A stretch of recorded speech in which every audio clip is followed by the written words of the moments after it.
because we have this idea, and this is, expressions like cheap grace and all that stuff. But I think the reality is that, this idea of my faith and my life is something I kind of like put off and on like a costume versus like, this is what I am, and really having that inner resolution to it. You're either watchful, you're not, because all it takes is one time and then you're not, and you're done.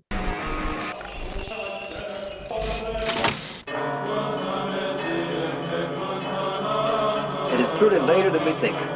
The apocalypse is now.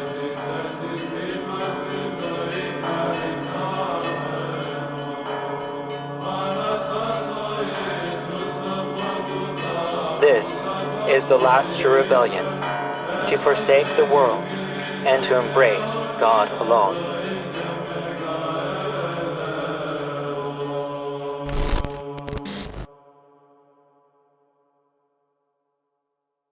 Your blessing. Oh, queridos. Good to see you, Father. Good to see you too.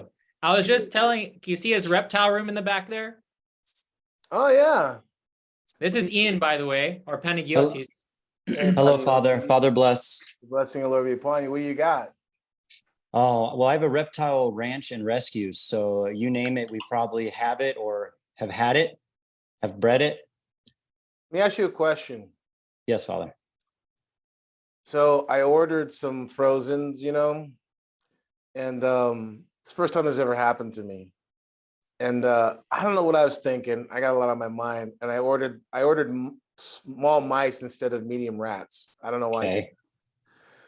So I fed him last night or early this morning, and I did like two. Like they usually get a medium rat. I got like a couple of kings and a Madagascan hognose and a Burmese,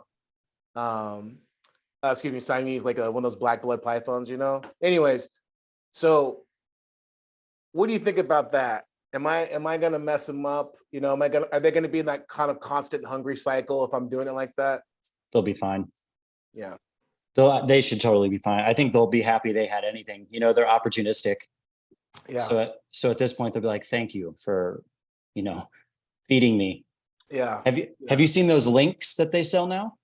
No. They're like sausage links that are full of frog and rat and mice. Ooh. And people will feed those instead of rodents. Really? And I guess you could eat them yourself if it, when Push the comes to apocalypse. shove. Wow, great. I knew you guys were going to rap about reptiles here. That's great. Yeah, but we don't have to go too deep into it. But I have some pretty rare stuff, some Kimberly rock monitors, green tree monitors, and then a bunch of geckos and a few snakes, and Wow. it goes on and on. That's cool. Before you got on, I was telling him about how when I stopped at your house after I got ordained and was coming out here, And you let the serpent loose on him. and there was a loose snake in your house, and it also doubles as the guest room, this reptile room. And you're like, oh no, don't worry. It's probably either dead or got out of the house. Don't worry about it.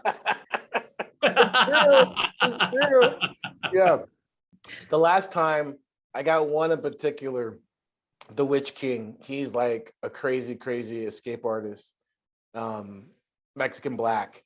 And Ooh, those are beautiful. yeah, beautiful. I got two of them, Witch King and Kamul. Anyways, the Witch King got out. He always gets out. And I just thought he's gone this time. And then I get a text from Papati. He's like, oh, look what I found. He had curled up, like a washing machine. If you open the lip Oh, wow. and there's the bowl, he had like crawled in between the lip and the bowl for who knows how long he'd been hanging out there, but he was gone for months. And he went to do laundry and like, there he was. He was probably eating all the rodents around too. Yeah, I don't know. Like he looked healthy. He didn't look thin or anything. So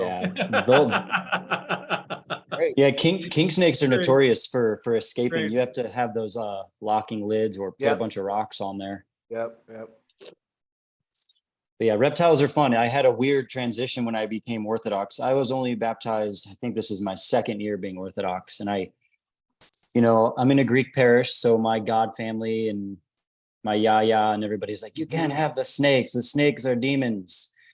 And I was like, I went through this whole phase of like, is it wrong for me to be keeping these demons, and I started to realize they're God's creatures. Like the serpent has a lot of symbolism. It doesn't have to just be negative, you know. Well, you If know you what look the at the Lord bishop's said staff, about Moses, right? And then if you know who's really great too, speaking of Moses, you know, because obviously as Moses lifted up the serpent in the wilderness, so shall I be when I'm lifted up, I'll draw all men unto me. But also too, if you read the life of Saint Moses by Saint Gregory of Nyssa, he has a pretty good in-depth on the serpent and talking about how the real issue with the serpent and the enmity between serpent and man or woman, the seed of woman, is betrayal. It's because the closeness of the serpent with man. So basically, before there was dog, the serpent was man's best friend. And so the reason why the enmity is so deep is because the serpent betrayed us, like Judas betrayed Christ. wow. So it wasn't like it was always evil. It was like, it was actually because the serpent was the wisest of the animals. Yeah. So the serpent, you know, and then of course the Lord, like there's only three animals the Lord's compared with: the lion, the lamb, and the serpent, you know? And then of course, obviously you start getting into the charismatic gift that's given to believers in regards of picking up serpents and scorpions and all that stuff. And you know, I mean, it's an interesting thing, but I would just kind of put the period on, you know, Christ tramples down death by death. And so, you know, being able to take on the thing that kills you is part of the Christian's vocation. It's part of how we enter into Christ likeness. So, And a lot of people, I think it comes from fascination. It's not necessarily fear. right. People are more fascinated with it, so it becomes this sense of fear. When really, I know people that once they've held one, they're like, "Oh, that's it." Like, yeah, that's literally Yep. what it's doing right now is what it'll do it every day for the rest of its life. Yep. So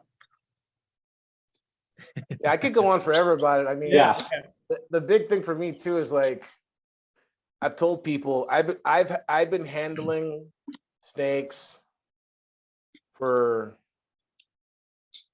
17 years, 16, 17 years, because I got snakes before my third son was born, and he's 16 now. And I've been bit 3 times in 17 years. One is not a bite; it was like a swipe. It was in my first year. feeding response maybe or something. Absolutely, I didn't know how to handle them correctly. The second one was intentional. I had a rosy boa, and I was holding her, and she started doing, you know, some of the kind of like pulling the head back, looking like she was going to strike, and then there's kind of like a nuzzling thing that she would do before she would latch on. But the reason why I was going to let her do it is because like they're notoriously slow. Like rosy bows are super slow. And so like I was like, I just want to see what she's gonna do, what this is gonna be like. And so it was like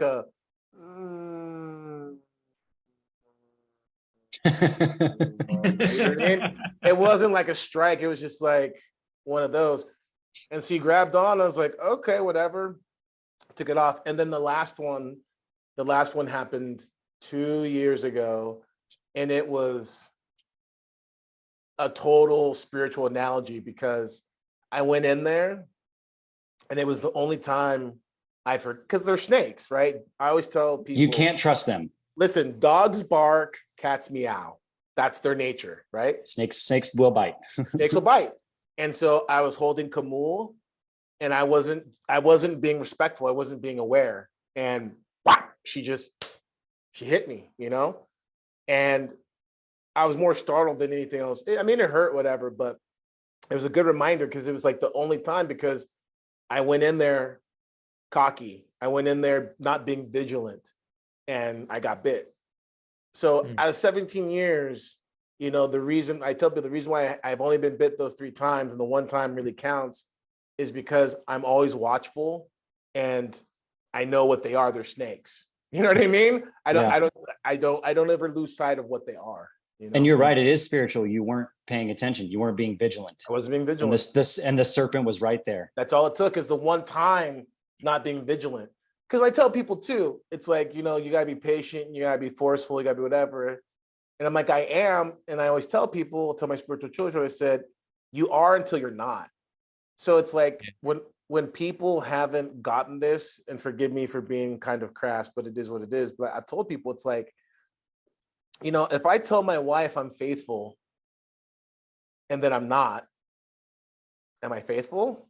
Like, it isn't one of those things where like, oh, I was faithful up until this point. It's like, no, you either are or you aren't. And that's a thing that I think people really need to get, because we have this idea, and this is, expressions like cheap grace and all that stuff. But I think the reality is that, this idea of my faith and my life is something I kind of like put off and on like a costume, versus like, this is what I am, and really having that inner resolution to it. You're either watchful or you're not, because all it takes is one time and then you're not, and you're done, Yeah. And there's something interesting about, what you said about we take on what kills us if we take it on, and that's what saves us, right? And like with the whole analogy of the serpent and what you're talking about with this snake biting you, it reminded me of, been really into Elder Haralampos right now of DNSU, and that book about his life, Teacher of Noetic Prayer, is just so amazing. And his disciple who wrote it talked about how when they would carve seals, like the seals for Prospera, he said, as long as you're paying attention and saying the Jesus prayer, it comes out beautifully. He said, once you neglect it, once you like take your mind somewhere else, he said something like the daggers are like, or the spears or the carvers are like daggers waiting to come. He said he felt like the sword of Damocles was always hanging over his head.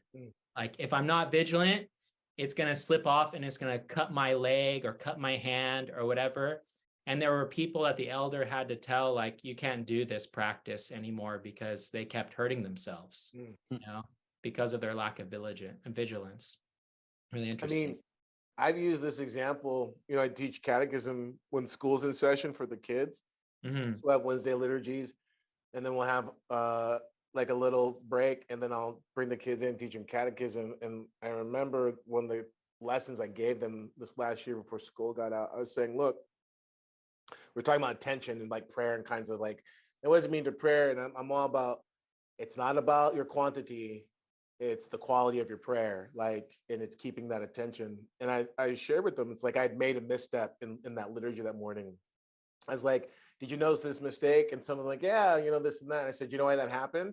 And I said, I lost focus.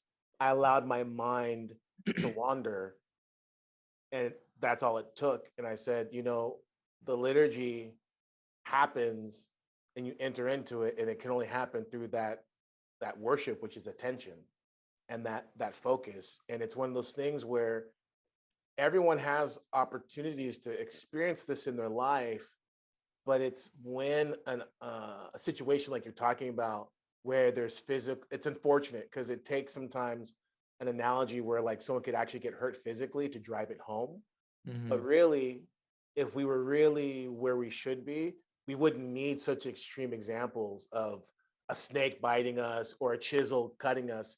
We would realize a greater damage is when I turn away from the Lord. Like, that's even worse when I'm, the fathers call that an abomination, prayer without attention, coming and not really keeping that focus.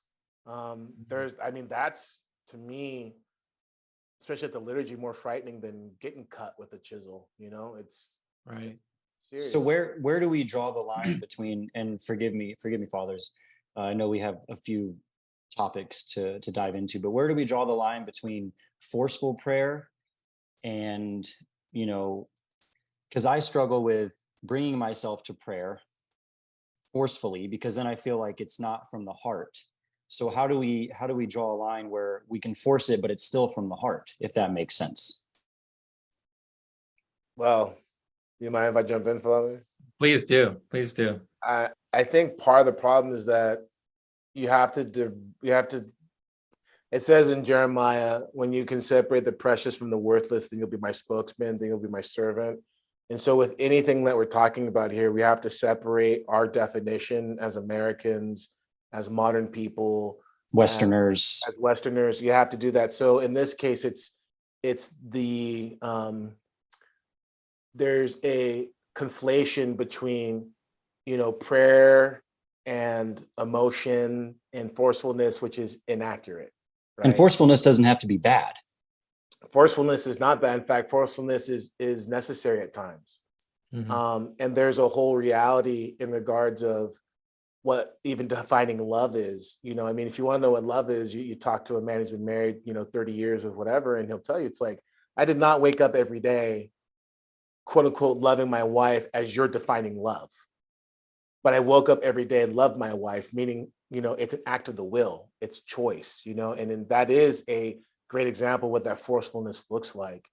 You can't, this idea, people will look at what they perceive to be fruits of experience, like I had this ecstatic experience in prayer or like this or that. And those things, number one, they aren't the measure of prayer, just like the measure of a marriage isn't the marital embrace, right? The measure of a marriage is, the ability to forgive, the ability to pour oneself out for the other one. And those are always experienced with the measure of force. And you don't get to this place of there's a saying, routine is the mother of spontaneity. We as Americans, we value spontaneity. We value being able to like extemporaneous prayer. I can just pray to God and, Shakespearean and Elizabethan English, from off my dome. And that's vanity. That's vanity, because prayer is done first and foremost with obligation and consistency. And the fact that obligation is a dirty word for us, when we say obligation, we think that means like there's no love, there's no joy. And that's, again, when you start looking at how marriages are defined by spontaneity and happiness, there's no mistake that I bet you could draw a correlation between divorce rates too. Because there is an obligation when you're married. And obligation is a good word. Just like I have a religious obligation. Like if you're an Orthodox Christian, you are supposed to be at liturgy unless there's a valid excuse. That is a religious obligation. That isn't just for Catholics. We do have these religious obligations. The emphasis, though, isn't upon the not the correctness, but the execution of it. So what I mean by that is we have these obligations, but the obligation is a framework. It's a means, not the end. Whereas the other side of it, and this is where some of those critiques against at least the perception of Roman Catholicism comes, where it's like, it's all about obligation. As long as I fulfill my religious obligations, I'm good. And that's not accurate either. That's an error. That's an error to the right. But this understanding of you don't pray when you want to, you pray when you're supposed to. And by learning to pray when you're supposed to, that is the watershed. That is the gym. That is like the place where you learn to develop your heart so that you can encounter God and quote unquote feel it. But it's not the other way around. You can't only get to a place where you feel it once you have discipline. A man, forgive me, but we're adults. A man who's been with his wife for 20 years can enter into true intimacy in the marital embrace. Whereas a man who's just powered by his own desires and lusts, or a woman, they can never actually enter into that embrace because they don't have the framework of intimacy. Intimacy only comes from faithfulness. And what is faithfulness? Faithfulness is tested and proven commitment and struggle. That's what it is. So that's the building blocks to prayer. And then once you have those building blocks in place, then it's like guitar playing. It's like playing an instrument. Once you learn the basic chords, that's it. That's it.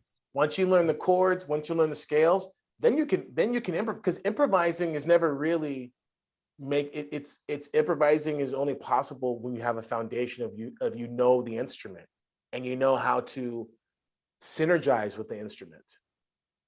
Right? It's the same thing. That helps. Same thing with God, you know.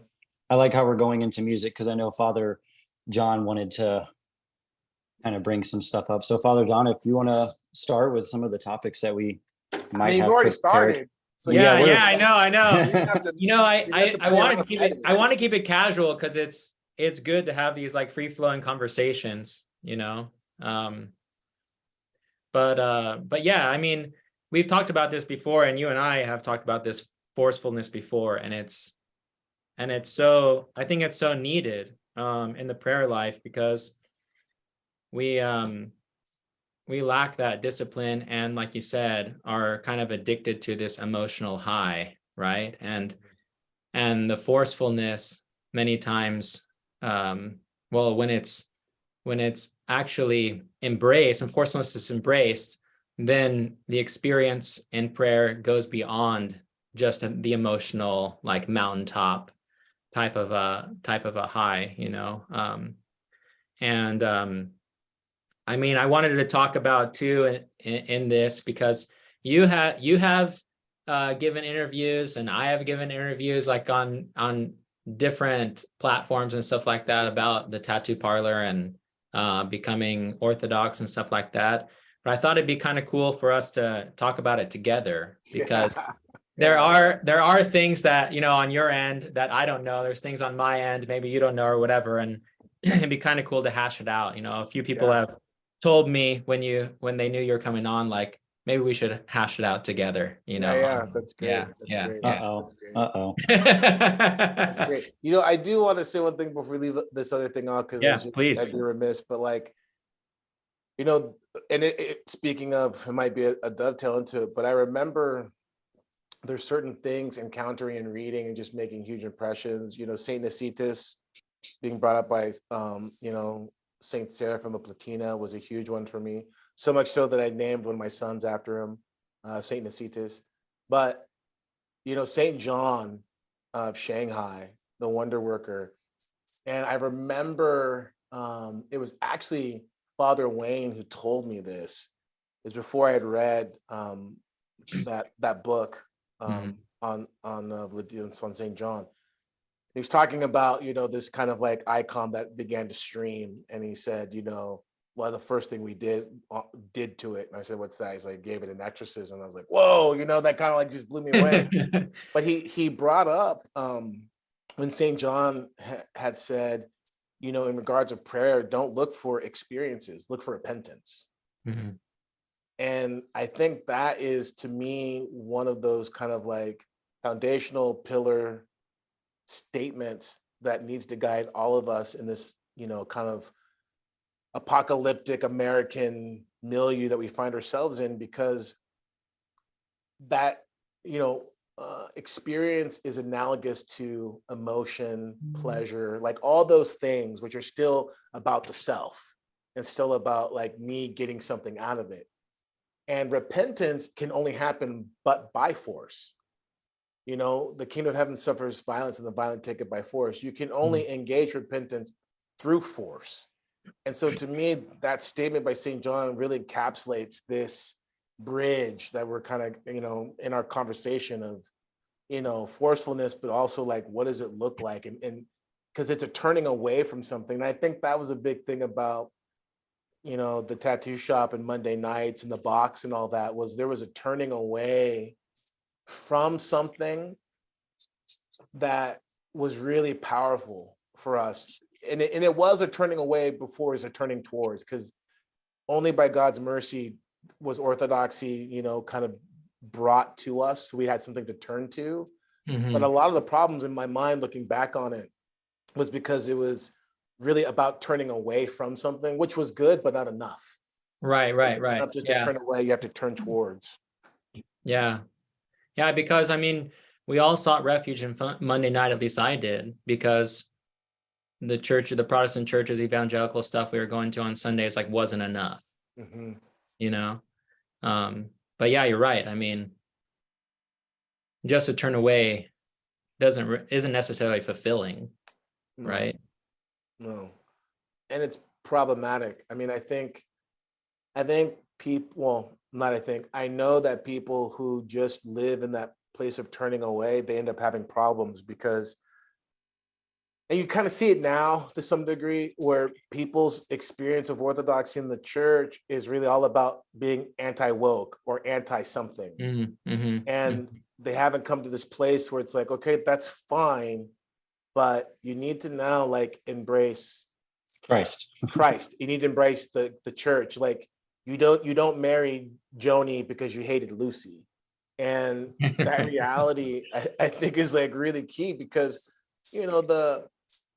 one of the things for me looking back on it was like, and I think God spared me. I had a season of being mad, and that came to a head with a certain conversation with a certain someone. I don't know if we'll ever get into details, but there was that time when, well, I don't know how much you want to get into it, but I think part of the reason why my transition, me personally, was I think healthier, was because, I wasn't as dissatisfied. I don't think I was as dissatisfied as you were. I don't think I was as dissatisfied as everyone else was. Like, I was a good soldier. I was, the problems came for me when I began to see things that I just couldn't ignore anymore. And what church was it again? True Vine. True Vine. Okay. True Vine. I mean, I remember, when they basically kicked me out, and I was just like, no, like, what do you want me to do? They're like, no, and they're like, you know too much. Yeah, I mean, literally, I had someone say to me, like verbatim, why are you asking so many questions? Like that was a real wake-up call for me. That deeply disturbed me. But for the most part, I wasn't just kind of like over being a Protestant or being evangelical. It really was like, okay, like you're almost forcing me to like leave, and so I'm thankful for it. But the reason I'm bringing all this up is because it was helpful for me, because I didn't have this kind of like bitter herb tainting the soup all the time. Like my formative years in the church weren't just all about being anti-Protestant. You know what I mean? Like I just wanted to be Orthodox. I just wanted to dive in. I was not being motivated solely by some sort of ideology. Yeah, or by what I was leaving behind. You know what I mean? Yeah. And so for me, that was important because I still see it where people like there's too much of their focus and attention on what they're against versus what they're for. Yeah, and I think a lot of us had that, and we really suffered from it probably. And unfortunately, there was a handful, that fizzled out because of it. And maybe that was because our punk rock background, right? And like living to be reactionary,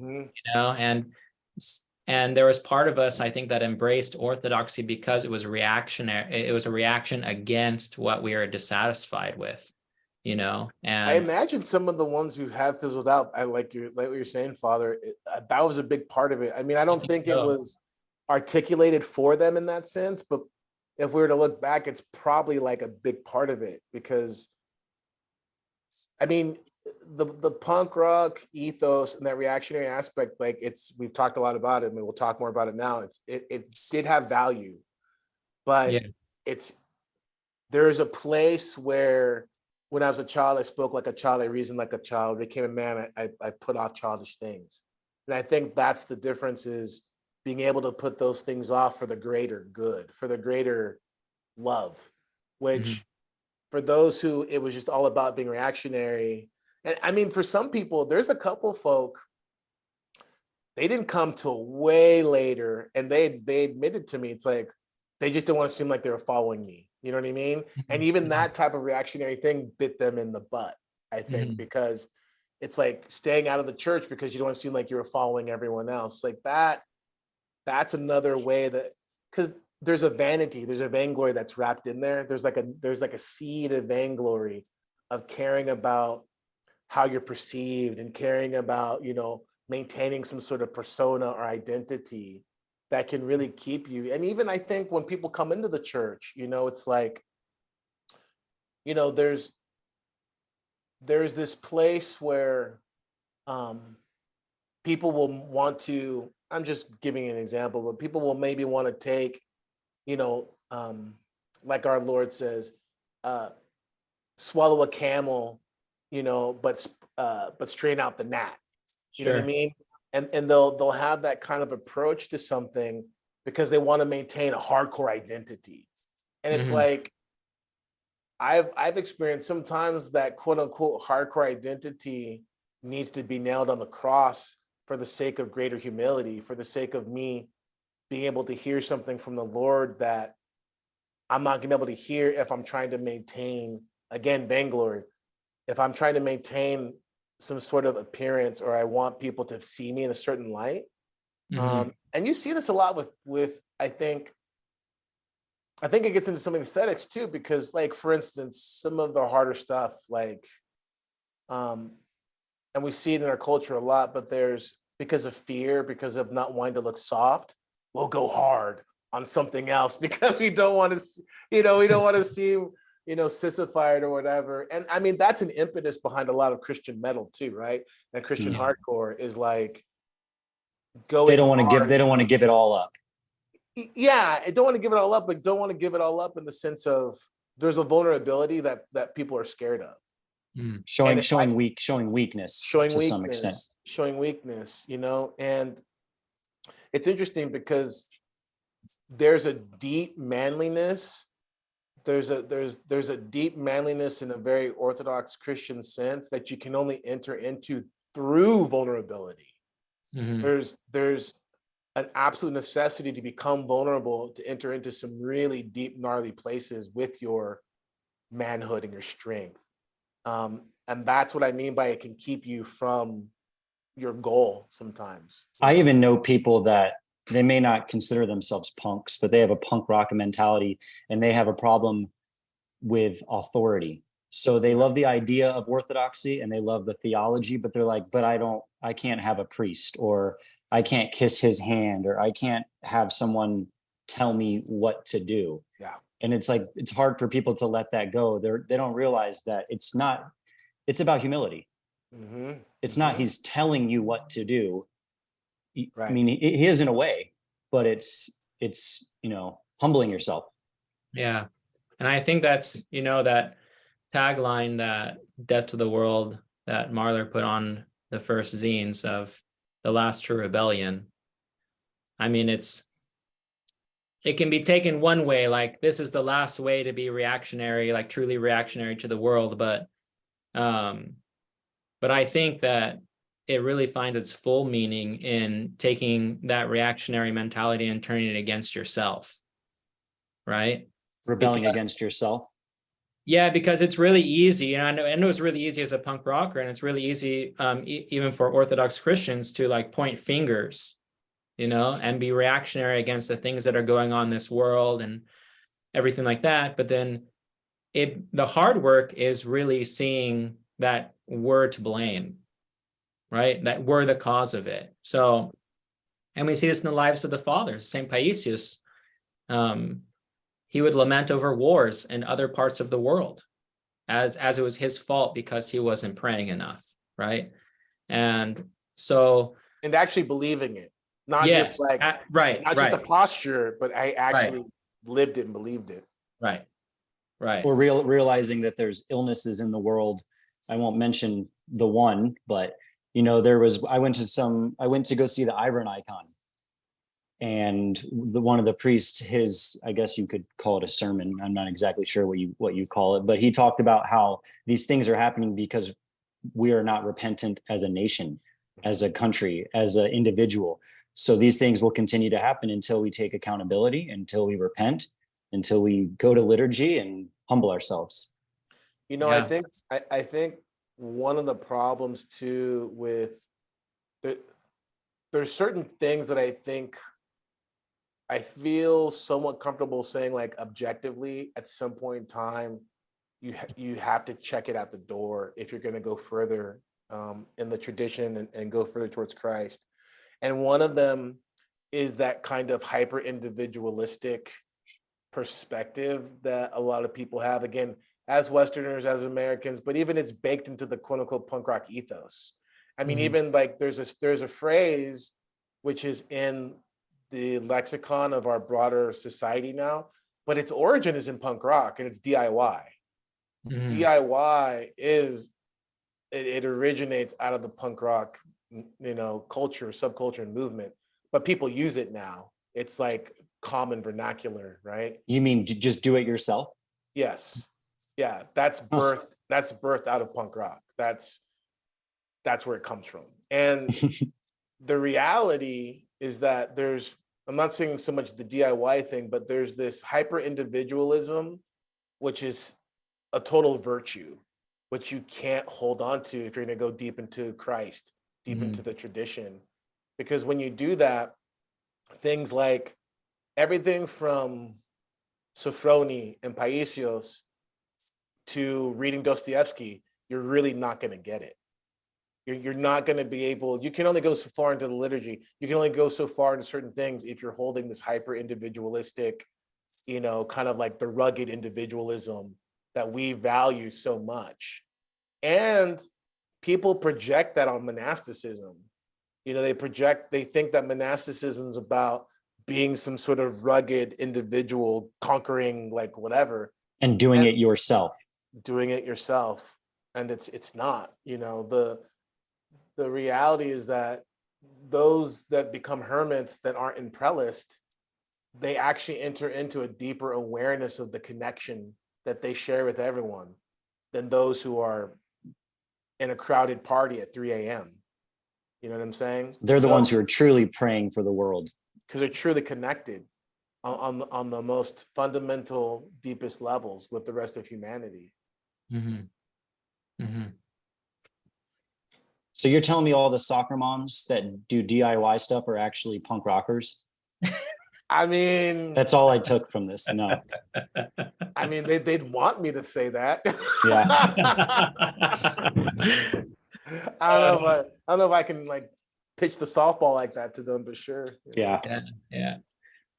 So, like, I was in a interview yesterday. Somebody was asking about the tattoo shop and everything, and I'm fuzzy on the origins of where you started to read about the church. Was it after that encounter that you kind of had with that Coptic guy? You went to your wife's boss's house or something and saw an icon. Is that right? Yeah, that's where it all started. And then it kind of like brewed in the background for a while, right? Which icon was that, Father? The Sinai Pantocrator, as I remember it. Oh wow, that's an intense one to see for the first time. As I remember it. It wasn't like, well, let me just say this real quick. It was a Pantocrator icon for sure. I don't know if it was the Sinai, but it was a Pantocrator icon for sure. Like the timeline is this though, because the timeline, as best I can remember it, is encountering Father Tomasi from Joy of All Who Sorrow on Venice, because that same weekend I went over to the Goodwin's house. Okay.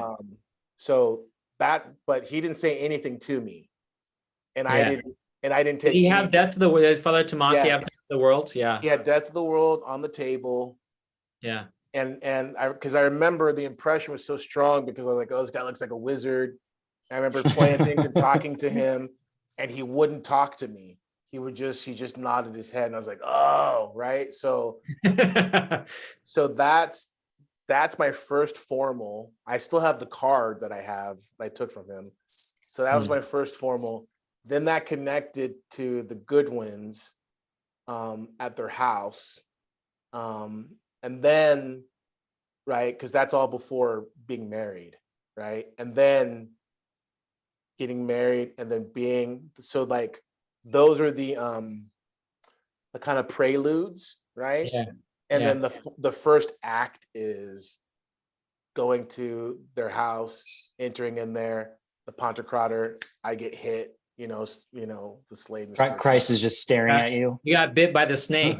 I got bit by the Big snake. snake. I Yeah. got bit by the snake. And that is when, and then so he hands me the book by Father Anthony Coneres, and I read it that night. Like that's the thing. I cover to cover, boom. And What book is from that, there, it's Father, for incubating. the listeners? What's that? What book is that for the listeners? Introducing the Eastern Church by Father Anthony Coneres. Okay. You can still get it. I have a copy of it here still. I still have that original copy that I read. I'll never let it go.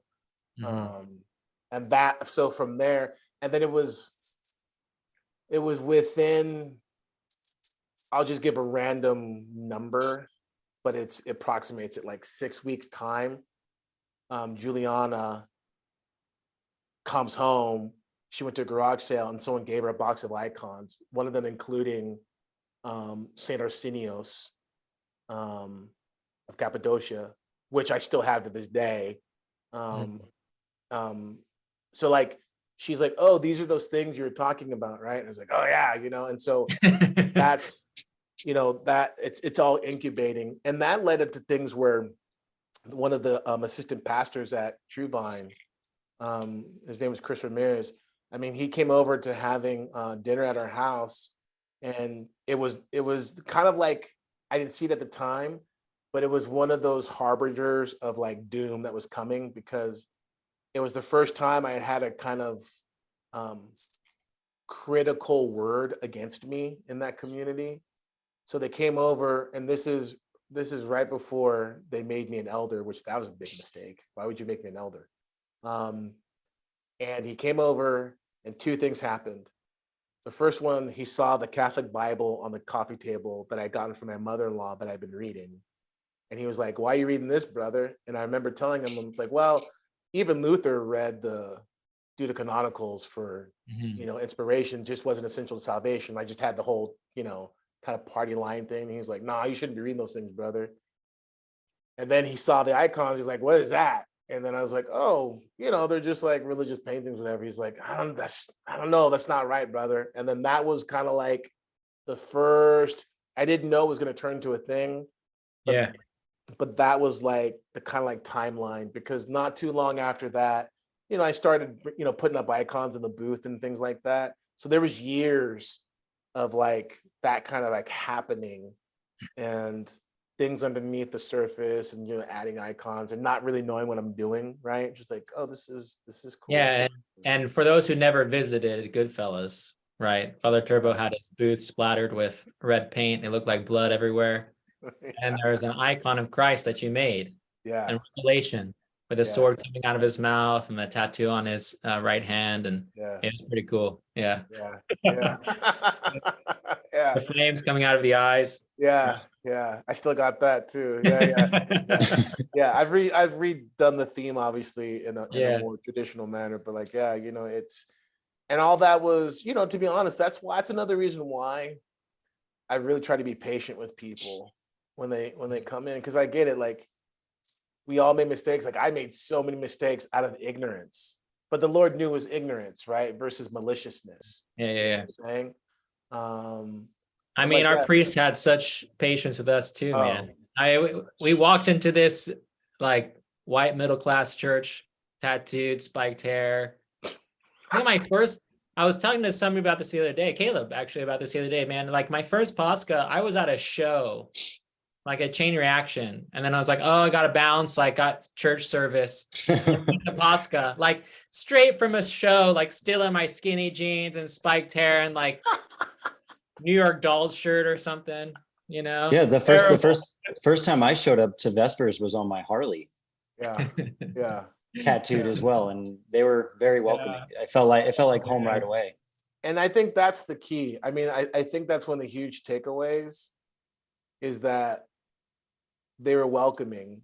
And I mean, I still say this, like, look, man, people have to be welcoming. I think it's kind of funny because we've been in the church long enough to see certain things. Like, I explain this to people, and I know it's kind of like mind-boggling, but like, people don't realize how much development has happened in the church in our years of being in the church. You know what I mean? It's like, I remember going to like St. Athanasius. I remember going to like St. Barbara's, like when it was still like trailers, and like, you know, they would have like book tables, and like there really wasn't that many Orthodox publications in English still. I mean, I'm Sure. not trying to act like it was like, you know, 1983, but Sure. like Yeah. people don't realize there's been, in the literal sense, an exponential explosion of Absolutely. materials that's in English. You know what I'm saying? Oh, Absolutely. every month now, every week, Oh, I mean, it's just by like, Uncut Mountain or all, people like that. people have no idea. People have no idea coming into the church now. I think they really don't understand. There was no internet that you could just, there was, but it wasn't used like that. You know what I mean? Like Yeah. like it was a thing to really dig into. We are the last generation of that. We are Yeah. the last generation of people that came into the church and had to scrape for True. something. I remember, you know, I invited people to the Monday night, like people from work and stuff. And it ended up being like the last Monday night. Like we came, like I invited all these people, right? We came, I was like, this is a really cool Bible study. It's awesome. Da, da, da, da. And like, I didn't know all this Orthodox stuff was going on in the background, right? And then that Bible study, I'll never forget, you gave a study on how Satan can appear as an angel of light or something about deception, right? And then after the Bible study is over, you're like, this is the last time we're doing this, da da da da. And these people are so bummed, like, what is going on? You know? And but then when you invited us back, right, and told us why everything, you know, happened and stuff. But that initial night when you said that you and your family are becoming Orthodox, and I remember going home and looking on the internet, like, what is this stuff? Like, there was almost nothing that I can, there was the search was really, really small, you know? And like, okay, this is kind of Catholic, but it doesn't seem like Catholic. Like, what is Turbo getting into? You know, what's going Is on? he becoming Jewish? Yeah. Oh, I didn't think that. I didn't think that. He's going to be But Orthodox. Okay, he's going to become Jewish. Here we go. yeah. But I did become his apprentice, right? At that time. Yeah. And it's funny because there's a little segment later for like Patreon subscribers where there's some questions we'll go through, but one of them is just kind of a funny one. So I'll just bring it up here because it was Buck Johnson. You know, he's like, he asked the question, Father Turbo, are you happy that Father John's prayers didn't come true? Because during that time, I was like, oh, maybe, you know, like it's so like Protestant delusion. Maybe like I was made this apprentice to like help Turbo like get out of, like rescue him from like this weird Catholic stuff, you know? And thankfully I ended up Thank God. to Yeah, the hunter became the hunted. That's right. Yeah, But yeah, there was nothing at that time like to look for, almost nothing. And no. I remember at that tattoo parlor, like you just like slapped down the biography of Father Seraphim Rose, and I just remember seeing that picture of him on the spine. Yeah. What is this dude all about? Yeah. You know? Yeah. There's something that really drew me to him, right? Even like not just by seeing a picture of him. And then obviously later with all the Death of the World stuff and the Platina connections, it was obvious that he was really drawing all of us, right? And there, you know, there was something about the rugged Platina asceticism that was so captivating. Mm. And I want to say also kind of like the trailblazer, pioneer, missionary mentality. I think that really sucked us. Hauling water in the back of a pickup truck. Yeah, I mean, I made that whole, I had that whole statement a couple minutes ago about like the rugged individualism that you have to move past. But there's always a counterbalance, right? And the counterbalance is in as far as it's possible for that to be like, that movement is a movement of the heart. When I say movement, of this kind of like wanting to be, you know, a rugged individual and like autonomous and like, you know, self-sufficient, whatever. Mhm. And in as far as it is healthy, it was manifested in Platina, and seeing that, and even reading about Father Seraphim and just doing that. That is the healthy expression of that. And Mm. that is one of the reasons why I believe God raised up Father Seraphim the way he did, because that resonates for us as Americans. You know what I mean? But he draws us into it. It's speaking our language. It's on our frequency. We get it, but he doesn't leave us there. Mhm. You know what I mean? And then once you're drawn in, it's like you get it. It's like, man, this is hardcore. I mean, this is austere. This is all that stuff. But then once you're there, it's like, but this isn't the thing.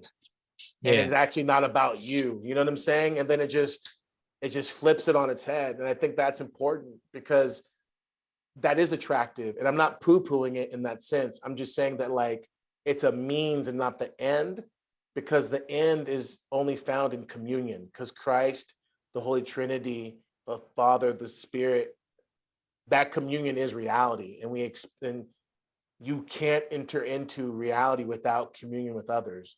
There is no you without someone else. You know what I'm saying?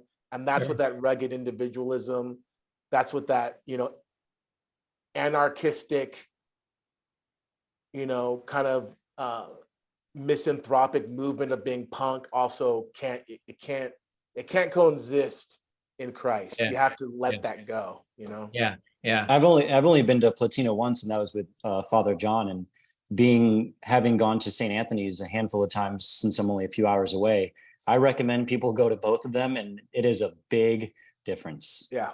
It is. I was like, oh, this is not that St. Anthony's isn't a monastery at all, but I was like, oh, this is like, do you guys have Wi-Fi? You know, kind of thing. Like, what? Yeah. So I just have to actually go to services and pay. You know, I have to pay attention Yeah. here and really pray and self-reflect, because And it's by the easy time, to. you know, that was like almost a year ago now. And by that time, they already have like, I don't know when's the last time you went back, Father Turbo, but they've To got, Platina? yeah.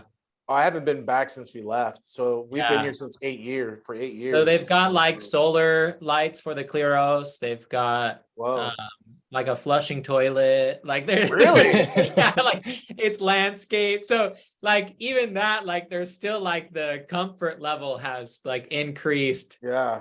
But to make a Before it phone was call, like- you still have to drive all the way down to Yeah. what is Reading, I think it is. Yeah, Yeah. Reading or Red Bluff, and then make your way over. Yeah, Yeah. but So there's still that aspect of being out in the middle of nowhere and roughing it, which is good for the soul. That's why people go. That's why people go camping, because Well, they that's- want to be connected Father to God. Seraphim was to all nature. about that, right? Like leave Yeah. behind the American comfortability to embrace something, right? You have to suffer a little bit, right? Oh, I remember being there and looking around and be like, oh, like we're doing this. yeah. I liked it. I was like, all right, let's go. It does require, you know, Like a flies degree landing on the of food. forcefulness, as we Yeah. talked about before, right? And the flies landing on the food, and I was like, okay, all right. Yeah. Yeah, man. let go. Yeah, man.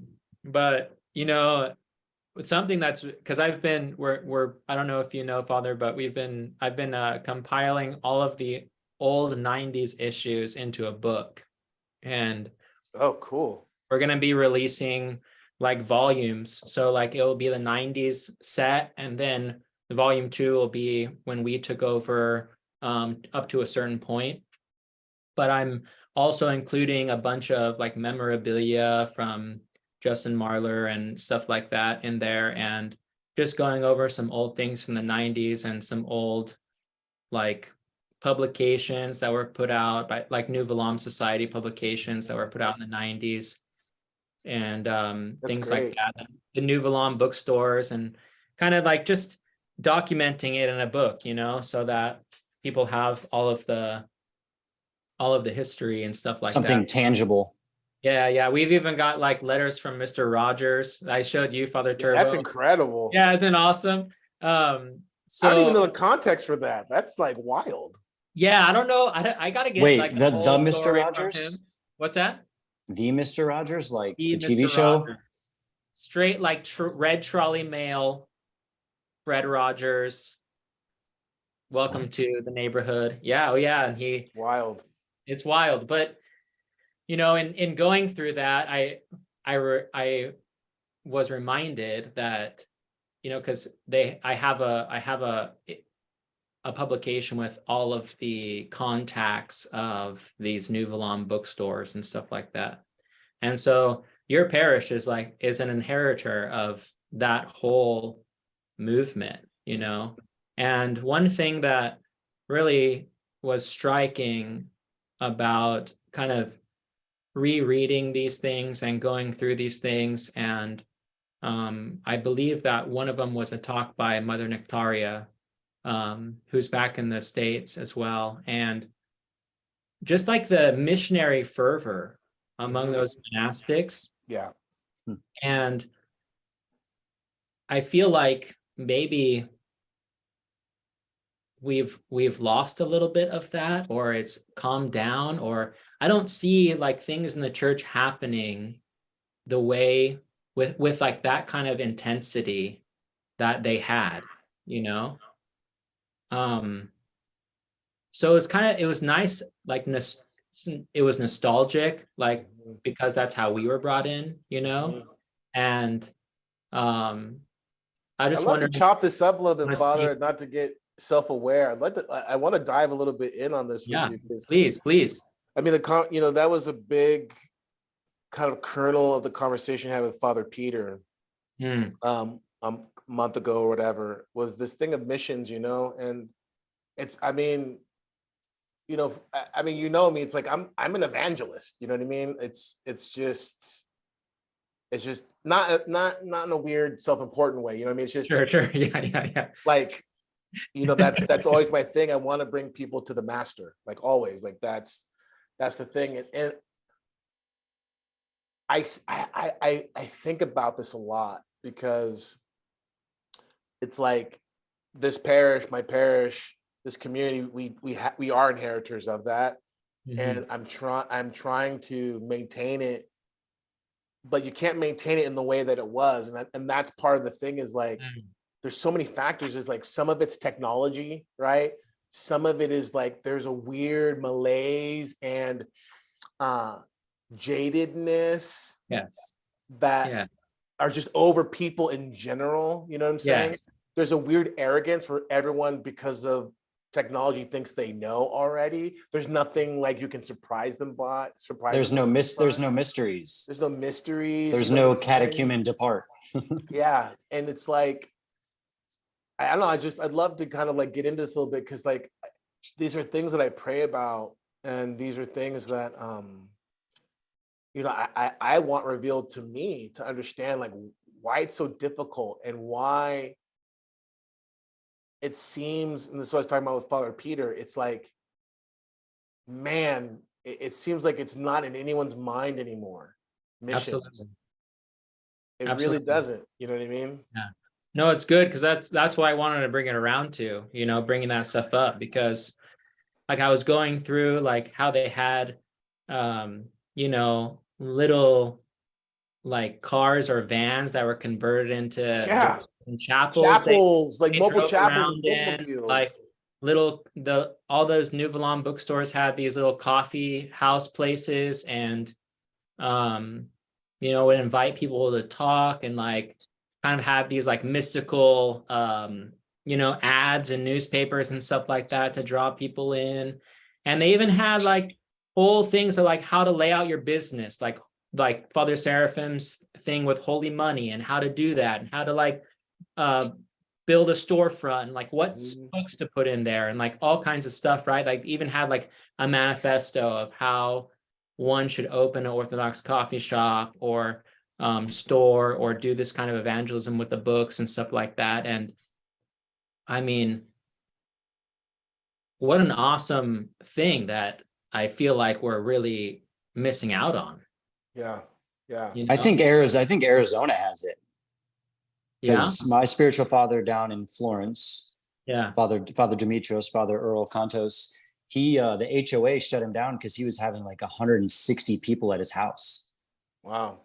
Insane amount of people. And then there's another parish, Father John Peck and Father Michael. Yeah. They have one in Sholo that they converted an old barn into, which is becoming their parish. So, and I noticed that Arizona is one of the fastest growing Orthodox states, is what I've seen. So I see a lot of it here, but I think I understand what you're saying. There's like a little bit less zeal to be Yeah. doing Well, these it's the things. street fervor, you know, too, Yeah. that I think So we is need a what, death to the world street team again. yeah, yeah. I mean, the contact list for and the reference list for these bookshops is exhaustive. I mean, it was all around the country, you know, and they're connected, and a lot of that is, you know, Christ Savior Brotherhood coming in and things like that. Right, there was already those connections already established, but what an awesome like missionary endeavor that time was, the early 90s, and its fruit bled into our own like tattoo parlor conversion into orthodoxy Absolutely. as well, you know, Absolutely. through meeting Father Tomasi, Father Turbo meeting Father Tomasi, to, you know, death to the worlds, you know, now Bishop Gerasim, who's the abbot that sent us a huge box of Death to the Worlds and Youth of the Apocalypse, you know, back in the day, and things like that. It's all born from this, like, what was later called the Youth of the Apocalypse outreach, right? Hmm. But yeah, I mean, It's interesting because I mean, is what we're doing now, and you know, the video, you know, the kind of like podcast. Is this the new thing? You know, it's I wonder. I mean, obviously there's a part of it.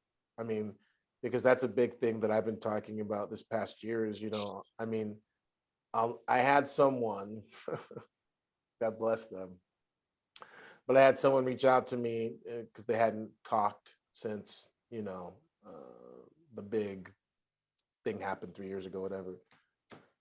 They reached out to touch base, whatever, and we're talking, you know, and you know, this person says to me, it's like we start talking about the explosion of orthodoxy, and this person says it was the online streaming of the services, you know, and I just, yeah, Oh, and if I had coffee, I would have spit it out laughing. But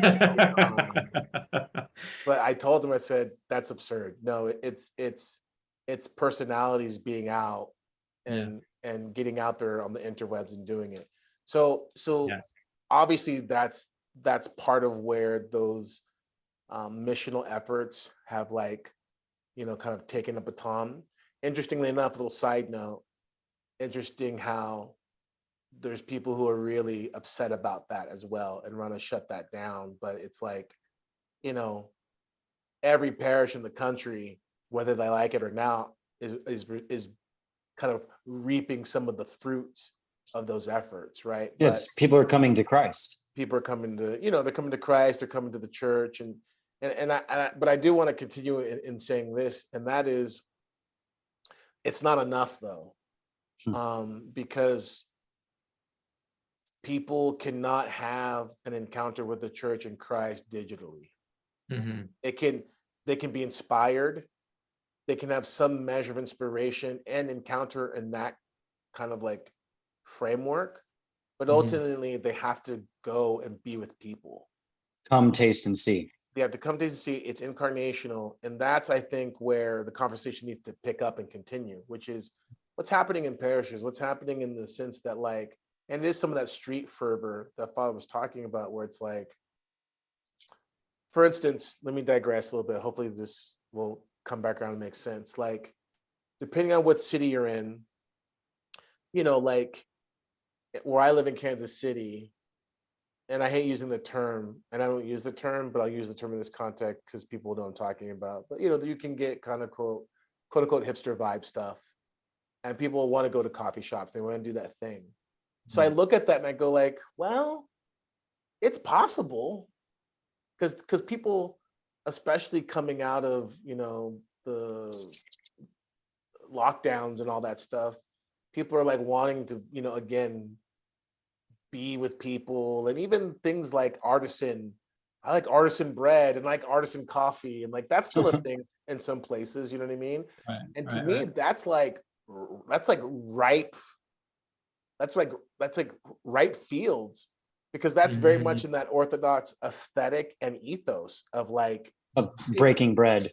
breaking bread, and even like handcrafted things. You know what I mean? And things of quality, things of beauty. Done with intention. Build with intention. To me, that's Yeah. like it seems like we are in a time when we and just that. I mean, this is something the nuns and I talk about. We've been talking about recently, is like doing something like this, because it's like for the first time in a while, it seems like it's not going to make money, but it seems like it could garner interest, and it seems like people could start.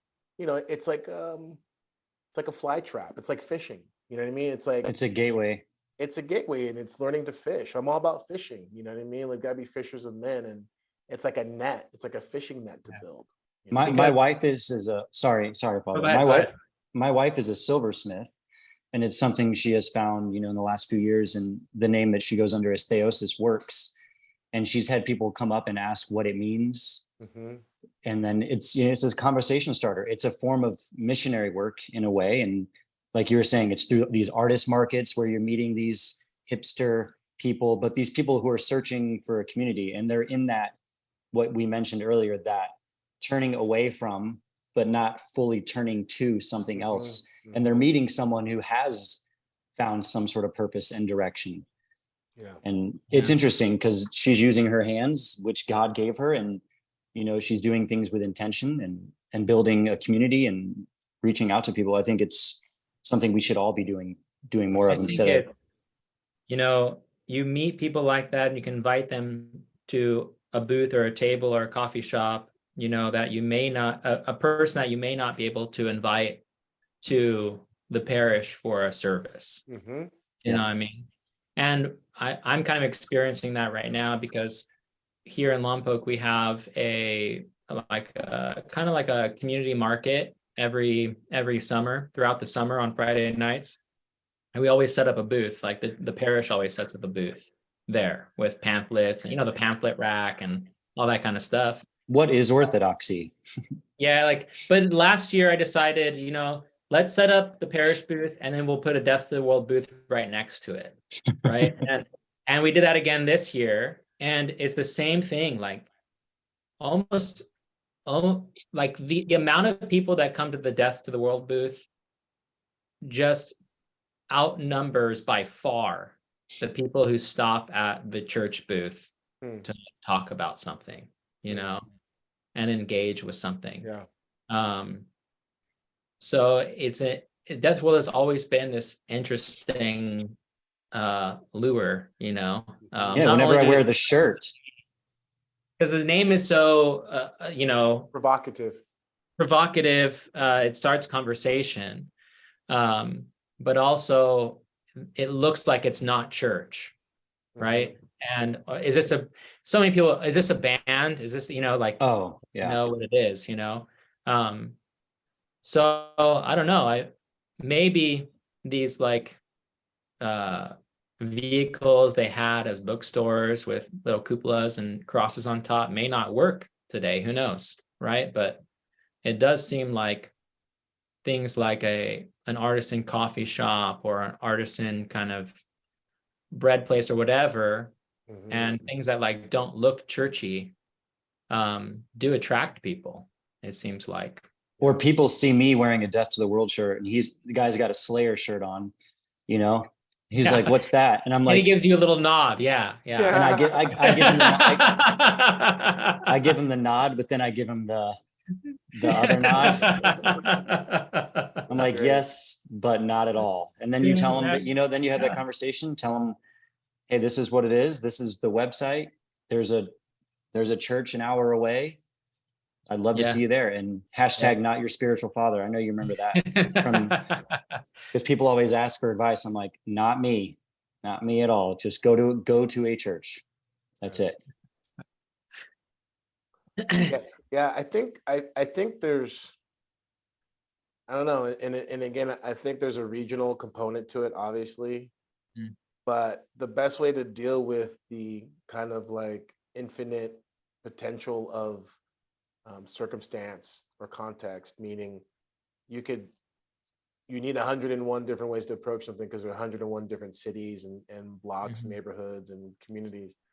But I think just a unifying ethos is, I think, probably what's needed again, Mhm. because that ethos that you're sharing in regards of that zeal and that kind of DIY approach, that was that kind of unifying, it was that savor that you just kind of got. And it didn't really Mhm. matter necessarily how it was expressed, because it could have been the sunrise of the East or death to the world, or Mhm. one of the publications from like the Saint Singing Sisterhood, you know what I mean? Like there was all these different things. The Saint Moses, the early Saint Moses, Yeah. the Black Brotherhood stuff, like all that stuff was so different, but it had that savor. You know what I Yeah. mean? And there was just that savor to it. So it's like I think there's some sort of and this is something we've talked about behind the scenes, right? And maybe it's just this is the beginning of it being developed in a more formal and public space. But I just think like God's given us something. This is so weird to talk about this now because it's almost like the audience needs to go away now. But it's just like God's given us something because we've inherited something. We like whether we like it or not, we are these inheritors of something, and we're carrying it into this time, which is unique. Because our time that we're going to be living in from here on out is characterized, for better for worse, by 2020 in all its Yeah. events. And Uh-huh. it's characterized, for better for worse, by our cultural, subcultural background. Mhm. It's characterized by the nature of the church that we inherited, warts and all. Mhm. And I think what's up to you and I and those of us in our, kind of generation, is to really recognize it. We have to be aware of this and be prayerful about what the Lord would have, because that's what the generation before us did. You know what I mean? And they did it, and Absolutely. it developed an ethos that didn't really matter how it was expressed. But that core spirit was there. You know what I'm saying? Does it? You follow me, Father? I don't know if that makes Yeah. sense. I know I'm kind No, of. I follow you. I follow you for sure. For sure. I follow you. Yeah, what a interesting time, and you know, made by Father Seraphim's prayers, we continue to learn how to set up our lures, Amen. for the time that we're Amen. going into. I think the thing with Death of the World is the tangibility of it too. In a digital age, people still being able to have something they can hold physically and flip through. Yeah. That's what really drew me to it as well. It was like I can, as an artist, as a photographer, as a creator, it gave me something that I can feel. And I think that brings you a lot closer to God, if that makes any sense, versus just staring at a screen and going, uh-huh, mm-hmm, sounds Yeah. good. Maybe I'll go to church. Mm-hmm. Yeah, it's what's weird about it though is that I agree with you 100%. I couldn't agree more, because again, getting back to that artisan thing, people are talking about that outside of Orthodoxy, right? Mhm. But the thing that's difficult is that it feels like it's difficult on the not on the church end, but on the world's end, because there aren't those things which are as definable, like like a particular music or like whatever, like that were like there's no punk rock, quote unquote, in the way that it existed in the 90s to really like wrap your hands around. Does that make sense what I'm saying? You know what I Sure. mean? Yeah. Yeah. Or at least maybe that's part of the problems. I'm so old, we're so old. I mean, I was talking to, I'm almost 50. You know what I mean? So it's like, okay, I'm not, there's these aspects where maybe I'm out of touch. Like, No, where there's are no punk those? rock anymore. Yeah, like what do you grab a hold onto? You know what I'm saying? Like The stuff that part. the stuff that has always existed, Yeah. you know, Yeah. because punk rock, I mean, there's no new punk rock, but there is still punk rock, and there's no new orthodoxy. There's still just orthodoxy. So you have to grab onto what has always existed. Yeah, I mean that's a good word. Like there's I just made an acquaintance with a young priest. His name is Father Elijah, and he's out probably not too far from you, Father. He's like in the central. Okay. And he's got some great ideas, you know what I mean? Like his community, like they're thinking about doing like a RV park because of like people are priced out of housing, but they could like have an intentional community if they had enough, money to grab a land. And his wife is Chinese, and he's all about like he was like a missionary. So forgive me, Father Elijah, if you hear this. I think he speaks Mandarin. Like I can't remember what the other one is. I'm sure it's Cantonese. Cantonese. I think he speaks Cantonese. Forgive me. So forgive me, Father Elijah, for being a barbarian, not remembering. But He's smart. He's smarter than us. We'll just leave it at that. well, for me, that's not saying much because everyone's smarter than me. But he had this idea of doing like a tea house, and doing the traditional Chinese tea ceremony, and like, and I'm like, yeah, like that's it. Like he's got it in regards of like that kind of like throwback and that savor. And so the thing is like he's got the idea because he's trying to find out how to incarnate it in his context, not just like where he lives, but also what he's got. You know what I'm saying? Yeah, So that's the ethos.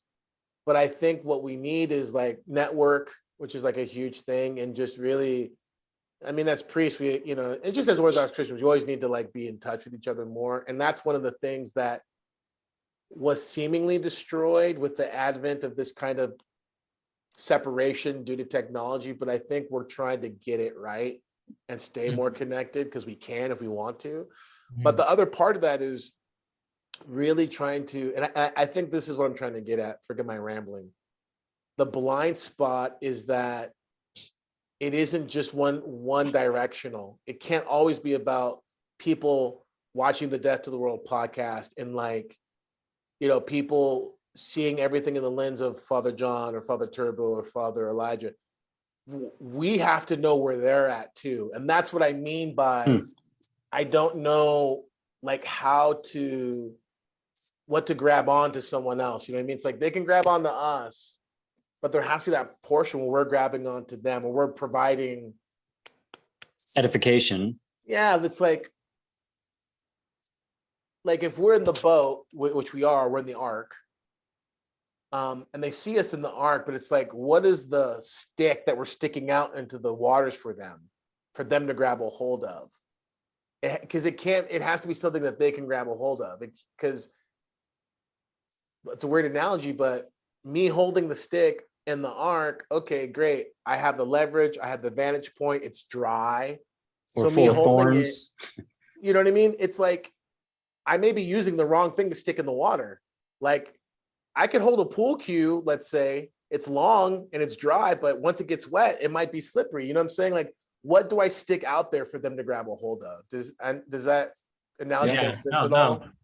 No, it does. And yeah, it makes sense. And, I think definitely, right, there's the other aspect also that we're not speaking of too much, but I think that we all acknowledge it as well, is obviously the prayer in the church, right? And the daily services and liturgy, as much as possible, to have the spiritual life being robust, because that's really where the fountain flows from, right?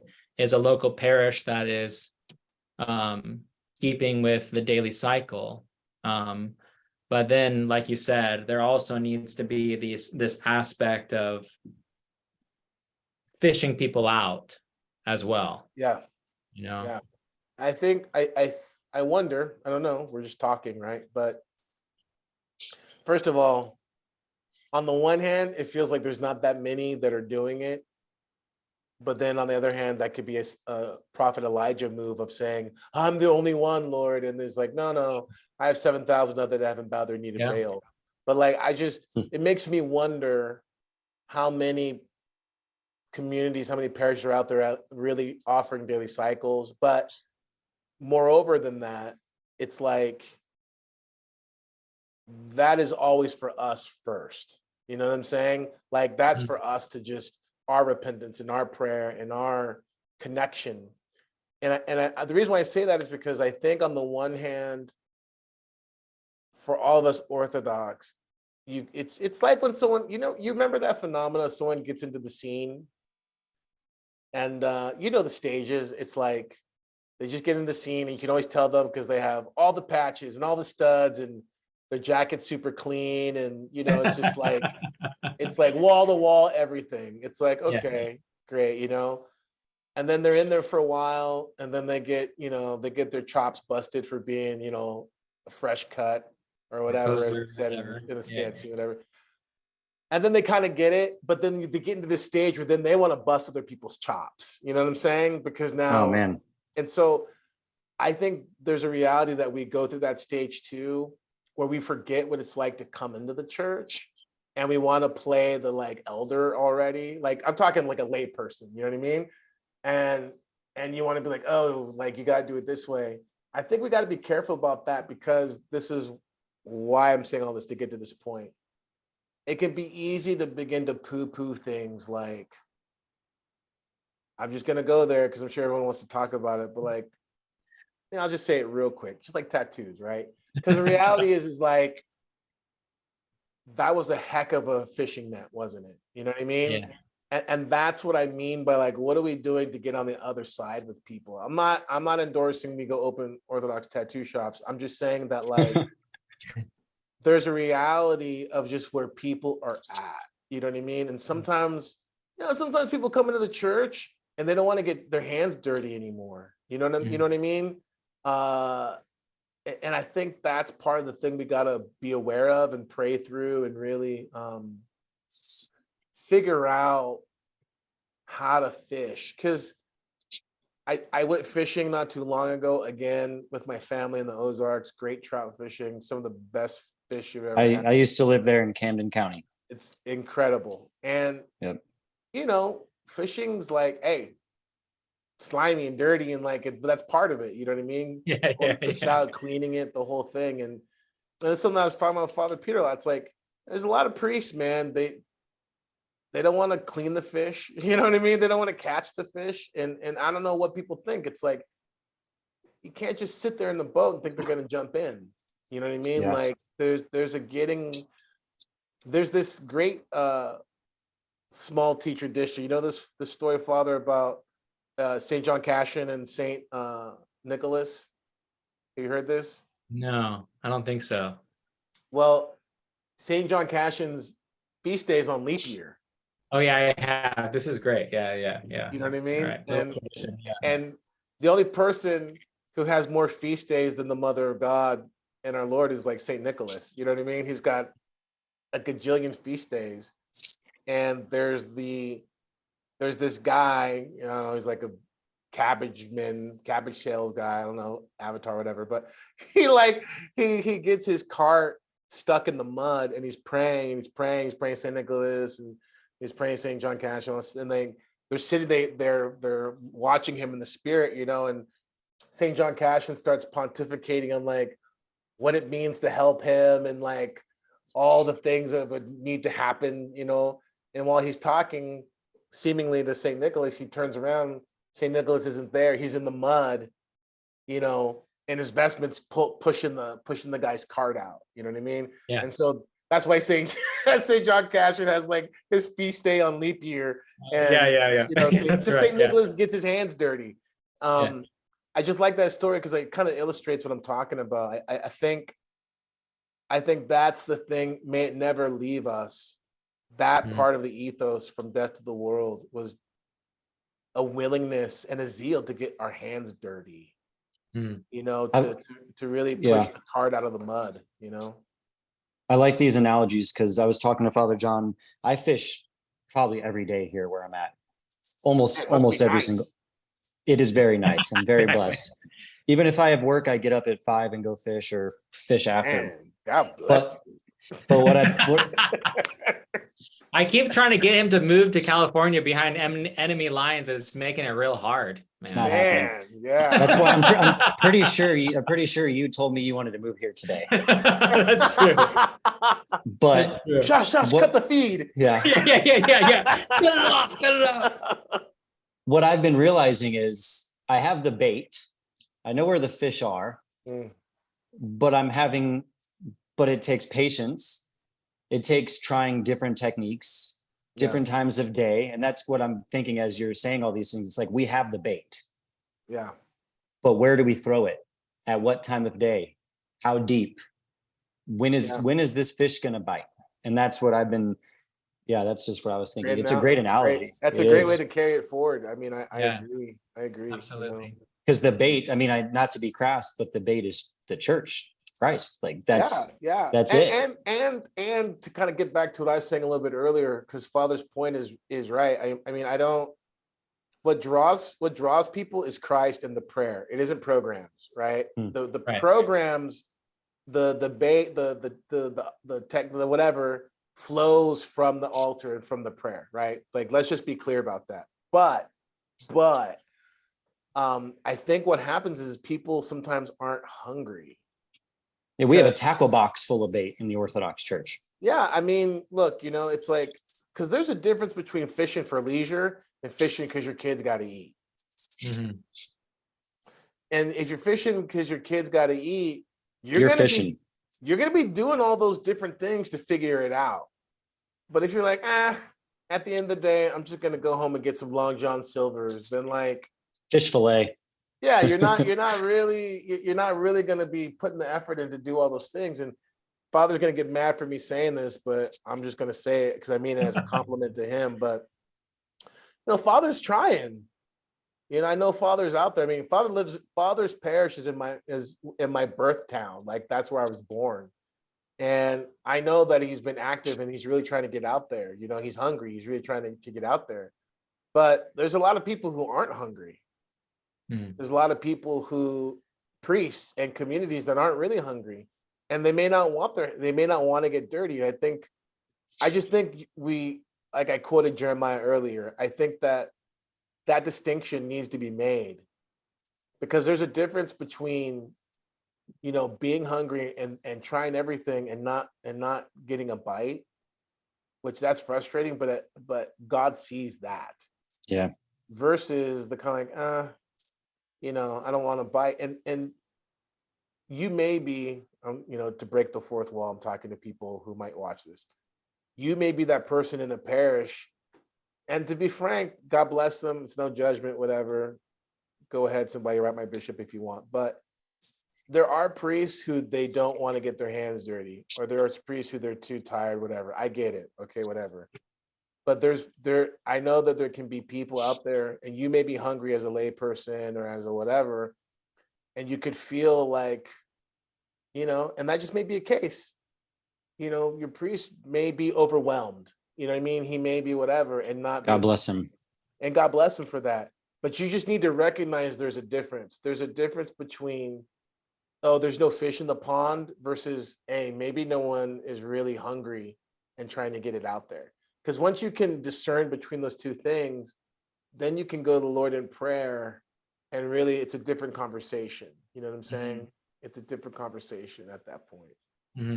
Yeah, and I think there's an aspect too, like the other spectrum, right? And Father Seraphim talks about this, right? That if you're obsessed with the vestments and like the censer, like the being Byzantine, all this kind of stuff, like retake Constantinople, whatever it may be, right? You're the first one that's going to fall into the hands of Antichrist, is what he says, right? And so there's this other thing of like, let's be like ultra Orthodox, ultra Byzantine, ultra this or that, right? And also lose that street mentality of wanting to fish, right? And I heard a good word recently that some of our priest brothers who we have in common, Father, when they went to Athos, they visited Elder Gabriel, who's there.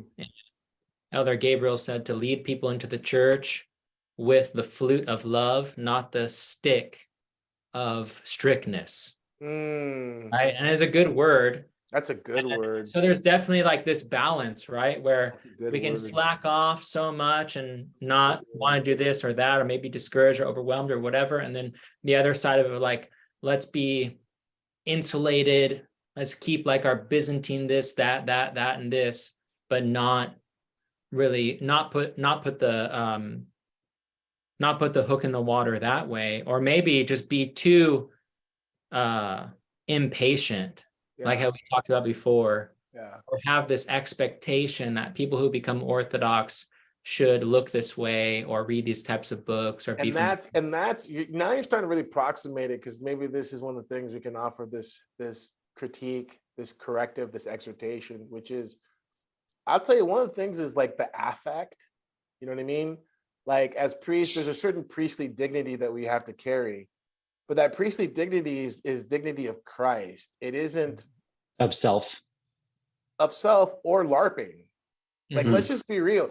Like, you know, I one of the things is, I mean, whether you like it or not, you know, and I thank God for people, for my enemies, but you know, I know that, you know, I'm too much potato salad for some people, you know what I mean? And I get it, but the thing is I'm not really trying to change things, because I still need to talk with people. I don't want to alienate people, you know what I mean? So like, for one of the ways I balance that out is like, you know, I stick to the tradition for my salvation and my connection to Christ, in a way for me to uphold my priesthood. But I'm not doing it because I want people to, like, you know, paint me in the box and give me the accolades. And so it's for me. You have to set an example, though. It's for me in Christ. But at the same time, it's like, you know, I'm not walking around and dropping, you know, the hypostatic union on. Like, I'm not throwing out terms just to, like, you know, flex on someone like that. And people will do that. And that gets back to the analogy of the guy who's like, oh, I used to be that guy that had all the patches on my jacket. Now I'm, you know what I mean? It's like, no, man, don't do that. You know, like, because that thing of, I'll tell you this, God bless, right? And none of our brothers, you know, but like, there's people, there's clergy and there's Orthodox who come in, lady, who they think strictness, they think austerity, they think conservatism is like a value in of itself. Absolutely. And that's a measure. It's like, oh, well, you know, I'm super Orthodox because I'm super conservative, and anything that isn't, you know, it's like just extremes. You know what I'm saying? And that is not the royal path. It's not the real path. It's not orthodoxy of the heart. And it's I'll tell you, you want to know what it is? It's vainglory is what it is. It's vainglory. So the thing is it's a lacking of love. And, you know, when people, I'll tell you a story. I've told this before, but I'm gonna tell a story because it's very apropos, right? I got a spiritual son. And his name's Demetrius. And Demetrius came, you know, our parish used to be attached to a nonprofit.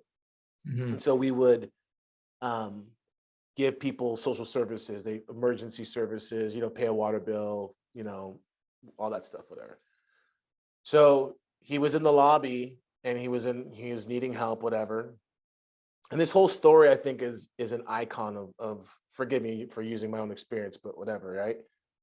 But he was in there, and he's a dude from the street. You know what I mean? He's from the hood, whatever. And he was going off about some sort of conspiracy theory from YouTube, whatever. And it's a bunch of, you know, blah, blah, blah. But I just heard the word Nephilim. It just came up real quick, you know what I mean? And I just like zoned in. I was like, oh yeah. And I just started rapping with him about Nephilim, right? This is like in 2017, whatever. So he's like, oh, whatever. And just the fact that I even like talked to him normal and he Mhm. sees me as obviously a religious guy. Like he's like, oh, okay, so we're talking this and that. And I'm fishing, you know what I mean? And I eventually get him to start talking about like the scriptures and tradition and the real history of the church. He's like, well, what are you talking about? So eventually when he asked me what are you talking about, I said, well, let me show you. Right. And you've been to our old building, you know. So I took him up to the floor where the church was at the time. Mhm. And it was just, it's wall-to-wall icons, you know. And he literally comes in. And by the way, this is a dude from the hood who put work in, like Mhm. no joke. Mhm. And he starts crying, Mhm. like tears, crying. And he's looking around, and he's like, I don't even know what this is, but I always knew it was possible. Like, what? That's the kind of utterance that comes out of someone's soul. They don't even know, but it's the spirit that comes and tries to motivate people and to really grab a hold of them. So, anyways, long story short, I mean, real issues, he's on drugs at the time, not just when I'm talking to him, but in this period of his life. He has a baby with a woman that's not his wife. Like, there's so many people who don't want to touch that because it's too messy, Mhm. right? But listen, work with him, loved on him, got him married, got him and his wife and his kid baptized, brought them into the church, and again, his natural name is Demetrius. Obviously, gave him that baptismal name of Demetrius. You know what I mean? Finding ways to see God was already working in your life. You know what I mean? Now, Yeah. I'm gonna say this part of the story because this is important, because this is the other part that people forget or they lose sight of. So that's a real inspiring story about me bringing a guy from the hood, getting him baptized, bringing him to the church. And he's not the only one. I could tell more. But, Demetrius ran into hard times. Him and his wife are separated right now. You know what I mean? Hard times. But here's the thing. He still comes in. He's not at liturgy every Sunday. Nope. But he still comes in and he still checks in and he still asks for prayer. He asks for Orthodox prayer, not just, you know what I'm saying? Mhm.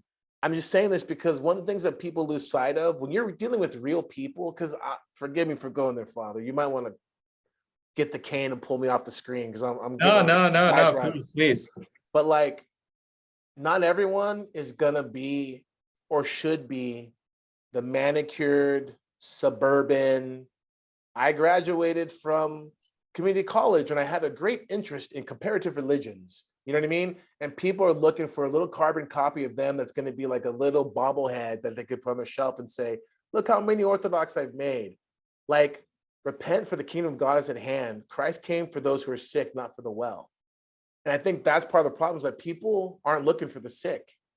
They just want numbers of bobbleheads of people that are already okay and already have a manicured life. But Demetrius and Moses and Sidonia and all these people I could talk about did not have that life, but they're the ones who Christ died for. Mhm. And they may not get, I never gave Demetrius Losky. He doesn't need Losky. Yeah. He Yeah. needs the canon to St. Mary of Egypt. He needs to know that he can pray to Christ and be like, will you forgive me still? Will you love me still? You know what I'm saying? Like, Yeah. that is what's lost, I think, Yeah. because we believe our own hype and think that orthodoxy is for the elite, for Mhm. those who, you know what I mean? And even now, post-pandemic stuff, it's like, oh, it's for the people who like see through everything and are resisting. Okay, yeah, it is. But guess what? There may be people who are on the wrong side of the aisle politically who still need Christ. What are you Yes. doing about it? Absolutely. Sure. You know what I Absolutely. mean? So Yeah. I And just who want to might throw that even out live a there. more Orthodox life than those who are on the right side of the spectrum. Yeah. Yeah. Yeah. And So I think that probably what was so appealing to us about Death of the World is that it appealed to our our own brokenness, right? mhm. Because it was all about pain of heart, right? And love for truth and this kind of a thing. And it wasn't like a squeaky clean Orthodox theology book. It How was many people struggled and would have came in longer, but they were intimidated? Because when mhm, they finally come into the service, and even though the people at St. B's weren't trying to put that off, for some people, it took a while because it's like, if it feels like it's squeaky clean, a lot of people, I've heard this so many times, I don't want to come to church because I'm too dirty. You know what I mean? And they Sure. mean their souls, they mean where they're at, but I'm like, we got to be aware that people have that shame that they're just Yeah. swimming in. You know what I mean? And those people at the parish too were great missionaries in a lot of way. A lot of them. Absolutely. Kevin Allen, you know, memory. Armin. I pray for him ever liturgy. What a awesome. He used to call you Diesel when we Yeah. he didn't remember your name. He's like, what's up, Diesel? All the time. So good. But I mean, him too, you know, putting himself out there, and we're on this, you know, digital platform, but he really grabbed the reins of that Absolutely. Lumen digital Heart. radio platform with Illumined Heart, and did some great interviews that I still listen to once in a while to this day. But yeah, I mean, Couldn't that be vainglory too, though, as what you were talking about, Father Turbo, with thinking you're too dirty to be there? I think me and Father John talked about that in a recent phone call where I told him I felt too unworthy to approach the chalice. And it's like, well, yes, you're unworthy, but once you start doing this woe is me, that's vainglory. Yeah, because self-pity is an inversion of vainglory. And we're all infected with it. But the difference is, you know, are we able to overcome that with a measure of, and forgive me for using the word, but empathy. And I think that's something that Orthodox, in a general sense, can often lack sometimes, because that desire to be seen as the strict, austere, traditional, based, like all the catchwords, you can begin to become just like twisted and think that things like empathy is like a leftist, wokist like type of thing. That's soft. That's not, you know what I mean? And our life isn't all about fighting the devil and political corruption. It's about loving Christ and being loved by Christ. mhm. And for all those people that are like tempted to fall into that trap, trust me, you wouldn't last a nano gajillionth of a second if Christ came to you the way that you come to people. You know what I'm saying? We got to keep that in mind, because the measure in which we judge, we shall be judged. And I think about that a lot, you know?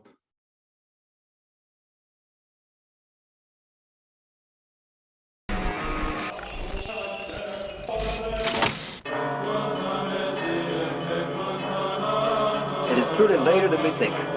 The apocalypse is now.